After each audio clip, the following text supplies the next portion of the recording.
matikan aku ni ya Allah dengan husnul khatimah ya Allah. Rasulullah SAW suruh kita sentiasa baca, ya Allah sudahkanlah hidup aku ni dengan husnul khatimah. Wala taqtin alaina, ya Allah jangan kamu sudahkan hidup aku ni ya Allah bisu'il khatimah, dengan keadaan yang buruk ya, suasana yang buruk. Sama ada tak boleh mengucap ataupun mati dalam keadaan buruk. Tengah-tengah karaoke mati, tengah-tengah buat maksiat mati, tengah-tengah dia beli nombor ekor, ada lagi nombor ekor dalam poket dia, mati. Tengah-tengah dia buat maksiat, dalam handphone dia penuh dengan bahan ucap, tiba-tiba dia mati. Dia mati dalam keadaan dia sedang buat maksiat. Agak-agak macam mana dia nak jawab depan Allah? Masuk saja dalam kubur, mereka tanya terus, kenapa kamu mati macam ni? Kenapa kamu mati dalam keadaan yang kamu mati dalam keadaan yang ngeri sebegini? Kamu mati dalam keadaan tak bersedia. Lalu dia kata apa dia jawab, dia jawab pada mereka, wahai mereka, aku ni di kalangan orang yang lemah di atas dunia dahulu. Orang yang lemah. Lalu mereka tanya lagi, qalu alam takun ardullahi wasi'atan fatuhajiru fiha. Bumi yang Allah jadikan di atas dunia dahulu sempit sangat ke pada diri kami, sampai tak sempat kamu nak belajar, sampai tak sempat kamu nak menadah kita, sampai tak sempat kamu nak duduk dengan orang saleh untuk kamu nak belajar. Faulaika ma'wahum jahannam. Lalu mereka kata kesudahan dia ialah neraka jahannam, wasa'at masira, dan neraka jahannam itu seburuk-buruk tempat dalam kehidupan seseorang itu. Hari Jumaat yang dirahmati sekalian, anda sengaja bicarakan soal bab mati ini dengan tujuan nak buka sikit pada diri anda dan para hadirin sekalian. Biar kita jangan fikir tentang hidup dan hidup tak ada jadual untuk kematian. Yang kita kadang-kadang hidup kita ni tak tertulis, seolah-olah kematian itu tak tertulis dalam hidup. Seolah-olah kita hidup ni tak ada masa yang kita kena fikir macam manalah kita nak pakai kain kapan nanti, siapalah yang akan mandikan mayat kita nanti, siapalah yang akan mengusung jasad kita untuk menghadap di hadapan Allah nanti, siapalah waktu mana kita seorang-seorang dalam kubur nanti, siapa yang akan boleh tolong pada kita waktu mana saat kita dihadapkan ke kiblat nanti, di saat mana diri mereka kemungkaran dan nakir itu, siapa yang boleh tolong kita lagi?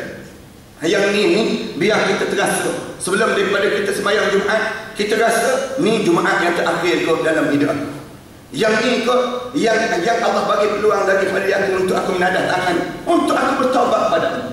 Banyak mana pun dosa yang kita buat sebelum daripada ini, bagaimanapun teruk kita sebelum daripada ini, angkatlah tangan kejap. Kita sembahyang Jumaat ni, lepas ada sembahyang Jumaat ni, kita angkat tangan, ya Allah ampunlah dosa aku ya Allah. Banyak mana pun dosa aku dahulu ya Allah, tolong hapuskanlah dosa-dosa itu ya Allah. Jangan sampai peringkat aku ni mati dalam keadaan dosa-dosa yang penuh dalam hidup aku ya Allah. Apabila kita rasa kematian itu sedang mendatangi kita, bila-bila masa saja akan datang untuk jumpa dengan kita, lalu taubat itu akan terjelma dalam hidup seorang. Masing-masing akan cepat-cepat menadah tangan untuk meminta ampun terhadap siapan-siapan kita, dan kita tak berani nak buat dosa yang akan datang. Bimbang apa dia? Bimbang kalau kita mati dalam keadaan kita sedang buat dosa itu, yang menyebabkan akhirnya Allah tidak memandang kita dan hilang kerahmatan Allah dalam kehidupan kita, dan rugilah nilai hidup ini tak bernilai lagi. Kenapa dia? Kerana kita tidak bersedia untuk buat persiapan untuk menghadap di hadapan Allah Subhanahu Wa Taala. Satu perhatikan dalam kesempatan sebegini, mudah-mudahan hari Jumaat yang baik begini, kita ni sentiasa banyakkan mulut kita istighfar, banyakkan mulut kita ni menyebut kalimah-kalimah thayyibah, kalimah-kalimah yang baik, banyakkan selawat pada Rasulullah sallallahu alaihi wasallam. Sepanjang masa dalam hidup kita, dia akan menjadikan hati kita sentiasa dekat dan dekat pada Allah. Yang lepas dosa kita tu lepas taubat, dia angkat tangan doa pada Allah, ya Allah ampun dosa, insya-Allah Allah akan hapuskan dosa-dosa kita. Tetapi yang jadi kita tak terangkat tangan, tak nak minta ampun pada Allah ni, puncanya kita sombong je. Sombong sikit je lagi dalam perbuatan kita, tak nak taubat. Biarlah nanti sehinggakan kita tidak bertaubat dan tak bersedia untuk menghadap di hadapan Allah Subhanahu Wa Taala.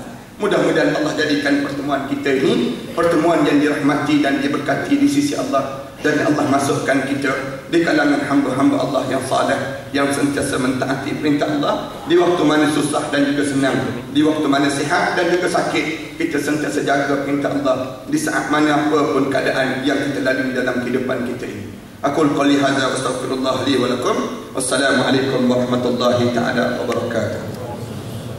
Jemaah sekalian, kita sebelum kita berdoa ni, belakang nanti insya-Allah kita nak buat kutipan khusus untuk satu NGO Tautan Rahmat.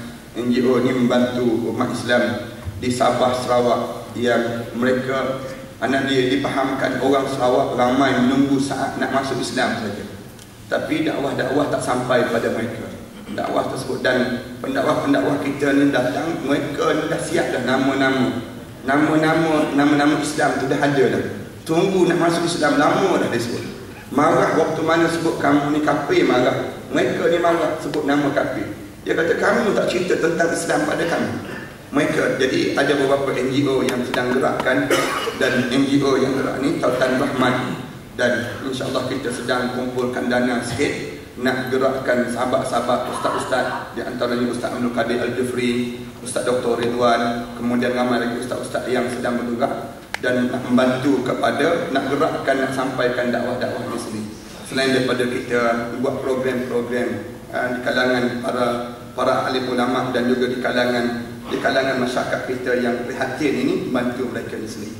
Jadi kita perlu dana lebih kurang RM30,000, sebanyak lebih kurang RM30,000 itu diperlukan. Kalau tuan-tuan bagi RM30,000 pada pagi ini, petang hari ini, selesai masalah ini. InsyaAllah, manalah tahu ada di kalangan kita yang dia fikir inilah satu peluang untuk didapat kerahmatan.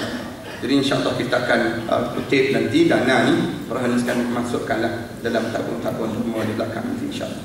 Bismillahirrahmanirrahim. Alhamdulillahirabbil alamin. Wassalatu wassalamu ala asyrafil anbiya'i wal mursalin wa ala alihi wa sahbihi ajma'in. Allahumma ighfir dzunubana wa liwalidina warhamhuma kama rabbayana shaghira wal jami'il muslimina wal muslimat wal mu'minina wal mu'minat al ahya'i minhum wal amwat. Allahumma taqabbal minna salatana tammah waghfir lana dzunubana 'ammah wa la tu'azzibna yawmal qiyamah innaka la tukhliful mi'ad.